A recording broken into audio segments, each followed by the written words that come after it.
What we need is not more medications, but more education, because the best prescription is knowledge.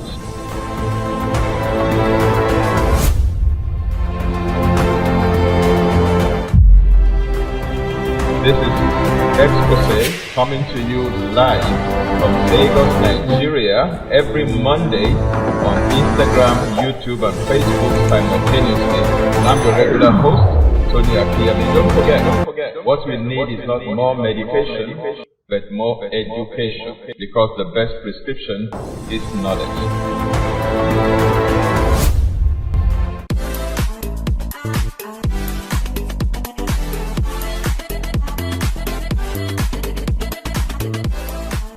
Hello and welcome to Exposé with Tony Akinyemi this beautiful Monday evening, all the way from Lagos, Nigeria, West Africa. I'm your regular host, and my name is still Tony Akinyemi. As we continue our conversation on your food and your health, we are focusing on fruits at this time, particularly fresh fruits and organic fruits. So today we'll be talking about grapefruits. Now, grapefruits is a member of the citrus family. In that family, you have oranges, you have lemon, you have lime, you have tangerine, and what have you. But we are focusing on grapefruits today. It's quite different from grapes.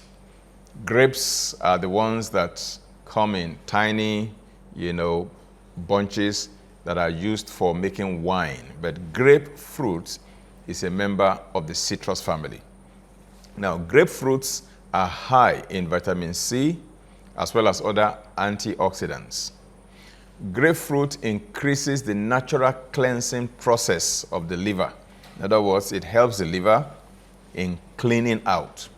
As a matter of fact, there is a liver cleanse recipe that I normally share with people that includes the use of a glass of grapefruit juice. It's called liver gallbladder cleanse, protocol. Grapefruit is very useful in supporting the liver in its cleansing job, in its detoxification job. A small glass of freshly squeezed grapefruit juice will help to boost the production of liver detoxification enzymes, and that will help to flush out cancer-causing agents, otherwise known as carcinogens, as well as other toxins from the body.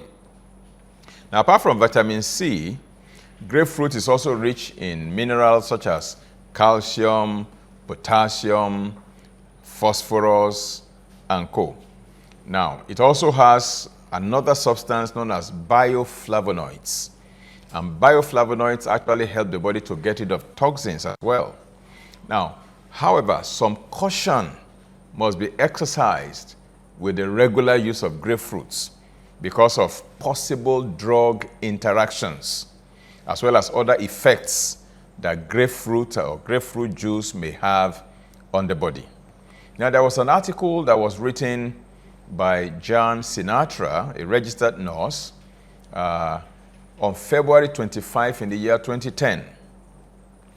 And in that article, she cited another article published in the American Journal of Nursing, all right, which is called the Grapefruit Challenge. Now, the juice was said to inhibit a crucial enzyme with possibly fatal consequences. It was published in the American Journal of Nursing in December 2004, all right? That's about 20 years ago. Now, it says that grapefruit juice contains bergamottin, B-R-G-A-M-O-T-T-I-N. Bergamottin is a compound that interferes with the body's ability to break down and use cholesterol-lowering drugs. So if you are taking any statin medication, those drugs that help the body to lower cholesterol, they are called statins, S-T-A-T-I-N-S, statin drugs, okay? It includes things like Lipitor, Mevacor, atorvastatin. Those are all drugs, pharmaceutical drugs that doctors routinely prescribe to patients who want to lower their cholesterol. Of course, I've done an episode before on Exposé on how to lower your cholesterol without medication. And if you go to my website at www.tonyakinyemi.com, you will find a free download of a healthy living newsletter on how to lower your cholesterol without medication. You can go there and free download on that one. Okay? Now, statin drugs, when they are taken to lower cholesterol, if you also take grapefruit at that time, at the same time as you take your statin drugs, or grapefruit juice at the same time that you take your statin drug, the bergamotine that is found in grapefruit, okay, can actually interfere with your body's ability to break down and use these drugs, the statin drugs, right? And this can cause a dangerous buildup of these statin drugs in the body. Because what happens is when you take a medication, your liver in particular helps to break down the drug and ultimately help to remove the drug from your system, to detox the drug from your system. But grapefruit will inhibit the liver from removing the drugs from your system. So what happens is that the drug continues to build up and then the concentration becomes dangerous, all right? And this can result in liver damage. It can result in severe muscle and kidney damage. And that's called, in medical parlance, it's called rhabdomyolysis. Rhabdomyolysis. Now, it can even result in fatality, in death. Okay? But the impact of grapefruit just doesn't end there. In the 1980s, a group of drugs that doctors normally prescribe for addressing hypertension, high blood pressure, they are called calcium channel blockers, or CCB for short. Calcium channel blockers, a class of drugs used to treat high blood pressure, angina pectoris, arrhythmia, and what have you. Now, these calcium channel blockers were the new kid on the block in the 1980s. But by 1991, it was discovered that grapefruit juice actually inhibits the enzyme that metabolizes calcium channel blocking drugs. So patients that are on these calcium channel blockers could suddenly become hypotensive if they are taking grapefruit juice at the same time as those drugs, you know, with their blood pressure dropping so low that they can actually black out. Now, the list of drugs that are affected by grapefruit actually doesn't end with calcium channel blockers or statins. Now, in addition to those, there are at least 50 known pharmaceutical drugs, 50 medications that we know already. Drugs that are prescribed for cancer, for pain, for depression, for impotence, even antiretroviral drugs, drugs that are used for HIV patients, okay? Anticoagulants, and drugs that are prescribed for allergies. At least 50 of them are known. They are known to be affected by grapefruit or to interact with grapefruit. It can either cause these drugs to be poorly absorbed, or it causes these drugs not to be absorbed or not to be detoxed, so they accumulate and build up in the system until they reach very toxic levels. That's why grapefruit should be taken with caution. Now, it has its benefits. I'm not saying don't take grapefruits at all. That's not what I'm saying. But what I'm saying is that if you are on medication, any medication for that matter, including even some supplements, then abstain from grapefruits because it has a high propensity for drug interactions. All right? It is also speculated that grapefruit may directly actually increase your estrogen levels, even in a man. And when you have high level of estrogen, you have a situation that is referred to as estrogen dominance. Now, it is equally speculated that grapefruit can augment the body's production of a particular enzyme that is known as aromatase. Aromatase is an enzyme that converts testosterone in men, to estrogen. It converts testosterone to estrogen in men. So if a man is taking too much of grapefruit or grapefruit juice, The testosterone in that man's body gets converted by aromatase into estrogen. And this is probably why, in those days, our grandparents used to tell us that, men, you should not consume or over-consume grapefruit, so because it can turn you into a woman. It can feminize you, as it were. It can lead to erectile dysfunction, ED, in men. I normally joke about ED when I'm talking to men. When men come to see me and they say, oh, they have ED. I say, oh, so you're an executive director. But what they're actually saying is that they have erectile dysfunction. Sometimes when I laugh, I say, oh, you have ED, you are executive director. They say, please, don't, this is a serious matter. Don't laugh about it. But I like to always diffuse tension. When people come for counseling with me, I want to diffuse their tension. I want to calm them down. So I can throw in some humor here and there, because humor could be very therapeutic. Because when you laugh, when you relax, your body releases a lot of endorphins. But when you are tensed up and agitated and anxious and afraid, then your body releases cortisol and adrenaline. Okay, so the list of grapefruit drug interactions is so long that the Food and Drugs Administration in the United States of America, which is the equivalent of our own NAFDAC in Nigeria, all right, actually mandates that drugs, every new drug that is coming into the market seeking approval, should actually undergo testing for reactions with grapefruit. Does this drug interact with grapefruit? Is one of the required tests by the FDA in America, all right? And an appropriate warning label must be included with each prescription so that the person taking that drug doesn't take it with grapefruit juice or take grapefruit at the same time as they took that drug. Nevertheless, you see, it is reported that many patients, nurses, and even doctors are not aware of the drug interactions or the potential serious consequences that can arise when people take grapefruit or grapefruit juice with their medications. So, bottom line is this. If you are taking any pharmaceutical drug or you are on any regime of supplements, my suggestion is please do not take grapefruit or grapefruit juice at the same time as those medications or supplements. Let there be a reasonable amount of time gap between the two. Or better still, put away your grapefruit juice and look for other fruits that can deliver the same benefits as grapefruit juice without necessarily interacting with your medications. That's about grapefruit juice or grapefruit itself. Now, there is this particular liver gallbladder cleanse kit that's available out there. If you want to do liver cleanse, you want to do gallbladder cleanse, particularly those who have gallstones or gallbladder stones, and you want to get rid of those stones, you can actually get this kit. The kit has a magnesium salt in the kit.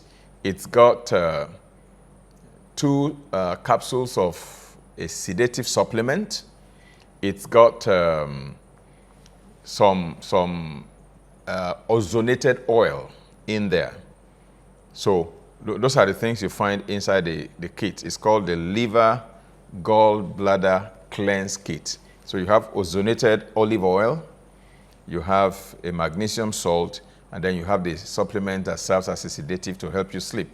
Now, the other item you need to go through a 2-day liver gallbladder cleanse is grapefruit juice. Now, there's a pamphlet in the kit that will guide you as to how to do it. So when people have gallstones, gallbladder stones, some people will go for surgery to take out their gallbladder. I normally don't advise that.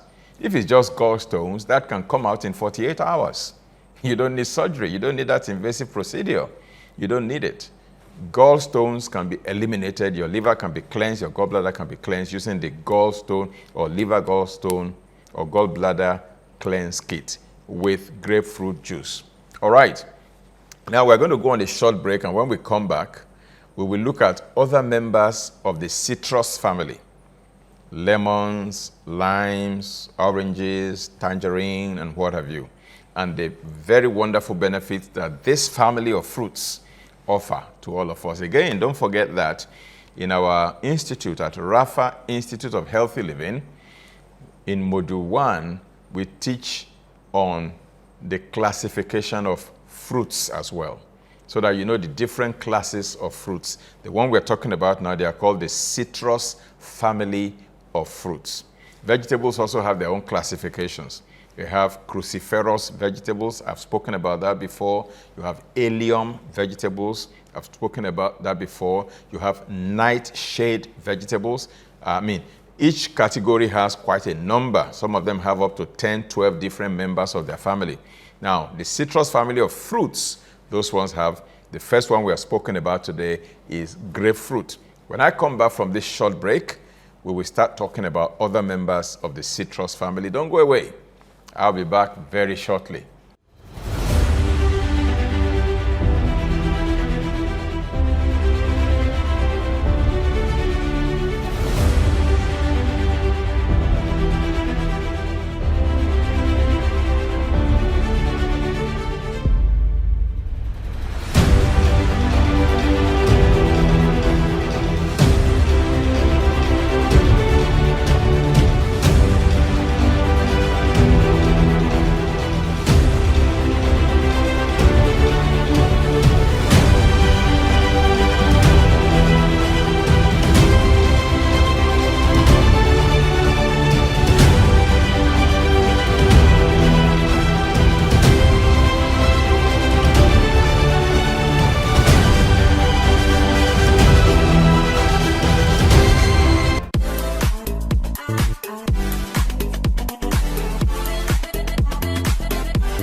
Welcome back. This is still Exposé with Tony Akinyemi. We are talking about your food and your health. And we are laying particular emphasis today on fruits. And we are looking at the citrus family of fruits. We have spoken about grapefruit. Now let's talk about lemons and limes. I'm going to take the two of them together because they actually resemble each other in many, many significant ways. Lemons and limes. Now, lemons and limes contain very high amounts of vitamin C, as virtually everybody knows. And they also contain another substance, very important substance, known as citrus bioflavonoids. Of course, all the citrus fruits contain these bioflavonoids. Now, vitamin C, as we also know, is a powerful antioxidant. Now, natural vitamin C that we find in these citrus fruits and many other fruits and vegetables is much more effective than the synthetic ones that are synthesized in the lab. Now, the vitamin C that is found in lemon and lime is very effective because it is combined with what we call cofactors, these bioflavonoids, one of which is called vitamin P. Now, many may not have heard about vitamin P before. Vitamin P is a bioflavonoid that is found in citrus fruits, particularly lemons and limes. Now, in addition to vitamin C, lemon, surprisingly, also contains niacin. That's vitamin B3. It also contains thiamine, although in very, very small amounts. It also contains vitamin A, by the way, in very small amounts. Right. Lemon is especially appreciated for its vitamin C, however. Now, when Vasco da Gama made his voyage around the Cape of Good Hope, nearly 2/3 of his crew, died of a particular condition known as scurvy. Scurvy is a disease of vitamin C deficiency. And nobody knew at that time. However, today, the recurrence of such a disaster is no longer possible, owing to the widespread use of lime and lemon. Now, innumerable boatmen moving in sea have now saved their lives with the use of these wonderful citrus fruits, particularly lemon and limes. Right. So, drinking freshly squeezed lemon or lime in the morning actually helps to stimulate the liver, just like grapefruits, to detoxify the body. Now, but I will say that, please, you should not take concentrated lemon juice or lime juice. Don't just squeeze it concentrated and drink it the way you would drink concentrated orange juice. You can squeeze grape juice and drink it directly without diluting it. You can squeeze orange juice or tangerine juice without diluting it. But please, when it comes to lemon and lime, it should be diluted with water before taking it, all right, because it's highly, highly concentrated. Pure lemon juice is high in acid, and this can be injurious even to the enamel of the teeth, all right? And the body can actually enjoy the benefits of lemon when you drink it, or lemon juice or lime juice, all right? Because the body is well cleansed. If lemon juice is mixed with, water at room temperature and honey, for example, and the mixture is taken on an empty stomach early in the morning. You can also use warm water, lukewarm water, occasionally, particularly those who are constipated. My simple recipe and remedy for dealing with mild constipation is for you to take a glass of water at room temperature or lukewarm water. It shouldn't be hot because vitamin C is thermosensitive, heat sensitive. So if you put vitamin C inside hot water, you damage the vitamin C. So when you take lukewarm water or water at room temperature, a glass of water, and then you can cut one lime or lemon into half and squeeze the juice of half a lemon into a full glass of water, let's say 8 to 12 ounces of water at room temperature. When you wake up first thing in the morning, you squeeze the juice of half a lemon into it. You can take a pinch of ground cayenne pepper. Ground cayenne pepper. You can just take a pinch just like that and sprinkle it into it. Then you can add a teaspoonful or even a tablespoonful of grade A maple syrup. Grade A maple syrup. That is food grade, not industrial grade. Food grade maple syrup. Okay? You add it to that water. Let me start all over again. A glass of water at room temperature or lukewarm water. That is 8 to 12 ounces of water. Okay? And then you add the juice of half a lemon. You cut a lemon into two, you squeeze the juice into the water, and then you take a pinch of ground cayenne pepper and sprinkle into it, and 1 tablespoonful, or if you're diabetic, maybe half a teaspoonful, a teaspoonful rather. If you're not diabetic, a tablespoonful of grade A maple syrup. If you can't get grade A maple syrup, if you have Manuka honey or raw, unfiltered, organic honey, you can add a teaspoonful to that water. Put everything in a shaker cup and shake it together vigorously. When you wake up first thing in the morning, that's the first thing to drink. If you're constipated, in the next 1 hour or so, you'll be running to the bathroom to poo-poo. It has a way of helping you to have your bowel movement with ease. It helps to relieve constipation, mild constipation. All right? You don't have to pay for that. That's free of charge. Now, lemons can help to get rid of toxins from the body, I must emphasize. Half a lemon, like I said, in water first thing in the morning. If you can add cayenne pepper to it, that's fine. If you can add maple syrup to it, that's fine. If you don't find maple syrup or cayenne pepper, you can just take lemon in warm water or lukewarm water or water at room temperature alone. That's fine as well. Now, lime also contains potassium and is stronger and sharper, to taste than lemon. Lime is very sharp when you taste it, much more. It's sharper than that of lemon. Lemon and lime are both sour, all right? Lemon is sour, it's pungent, it's astringent. Astringent means it can cause swellings to shrink, all right? It can check the excessive flow of bile, and it can cleanse the mouth as well if you use it to rinse your mouth. It helps to also dislodge phlegm or cough, what some people call mucus, okay? And it can expel wind from the digestive tract as well. It helps in digestion. It can also help in addressing constipation, as I have mentioned earlier. It can also help in preventing, vomiting, different troubles of the throat, It can help in preventing acidity, it can help in rheumatism. You might say, but lemon and lime are acidic. How come you're saying it can help to prevent acidity?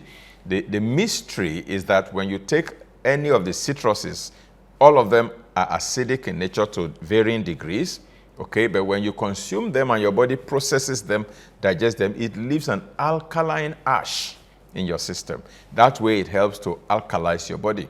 It can also help in many other ways. Some people believe that lemons and limes can actually help in destroying some kinds of intestinal worms, some kind of parasites.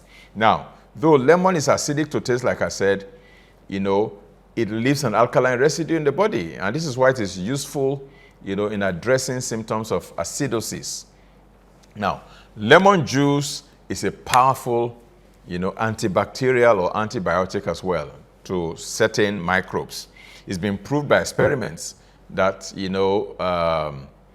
the parasites that causes malaria, the various microorganisms that cause, cholera, diphtheria, typhoid, and other deadly diseases like that can actually be destroyed in lemon juice.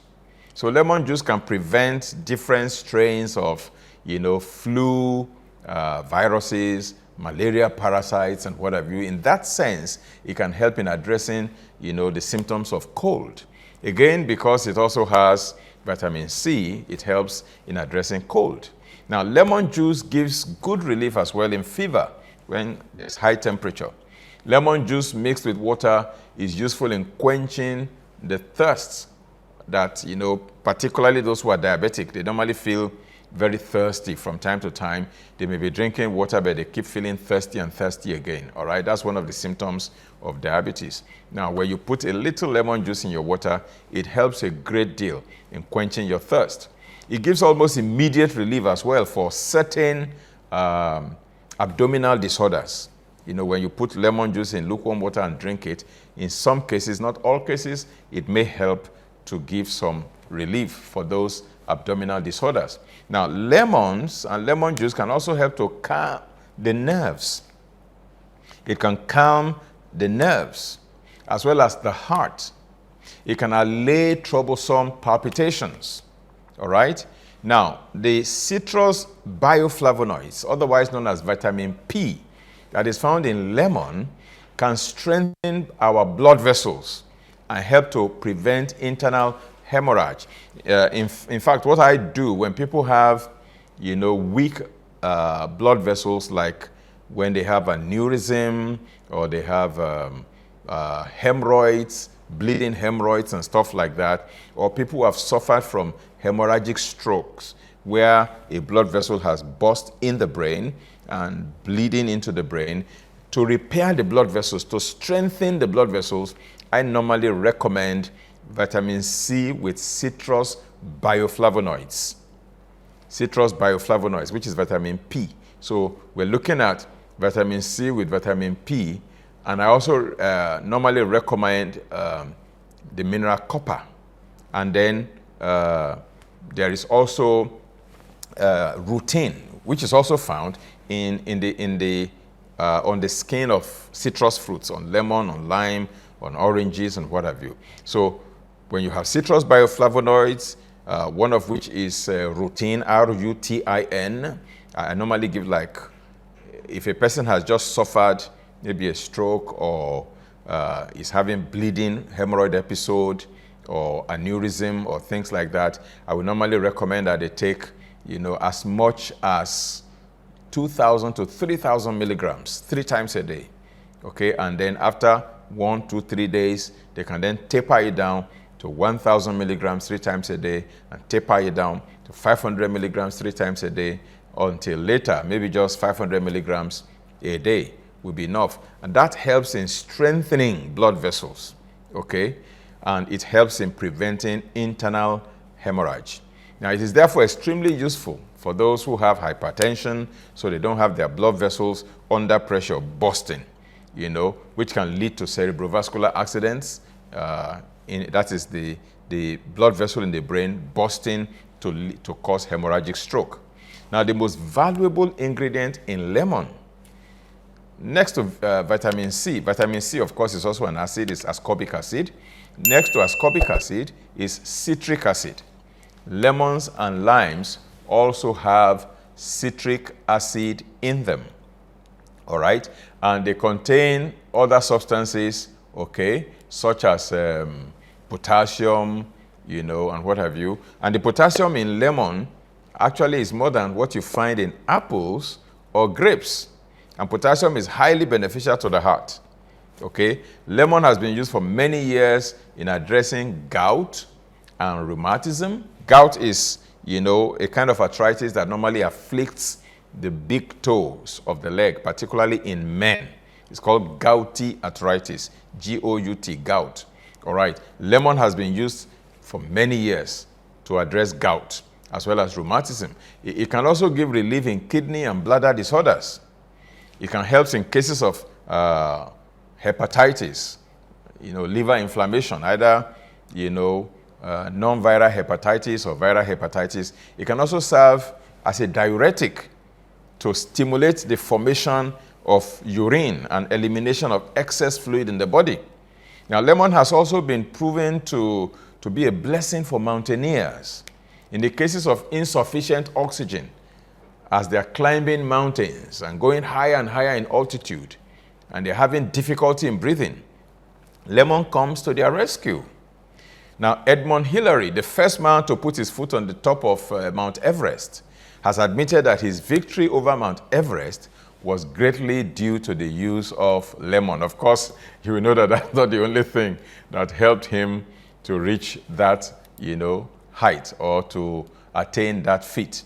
He has to, of course, include a lot of preparation, a lot of exercises, a lot of fitness regimes, and a lot of appropriate diet and, you know, determination to conquer. It's not just because you wake up tomorrow morning and you start drinking lemon juice and you think you can just go and overcome Mount Everest. It doesn't work like that. What we're saying is that when you add that to your regimen, it actually helps you to be able to get in copious amounts of oxygen as you are climbing higher and higher in altitude, okay?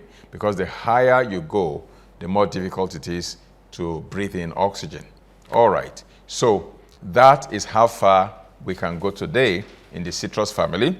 We have looked at grapefruit, we have looked at lemons, and we have looked at limes. When we come back next week, same platform, same time, on Exposé with Tony Akinyemi, we'll be talking about the other members of the citrus family. And then, if time permits, we can move on to some other kinds of fruits. Again, thank you for spending your Monday evening with me today, or indeed any other time that you found time to watch this. I thank you and I appreciate you. Once again, what we need is not more medication, but more education. For the best prescription is knowledge. Bye. Have a terrific week.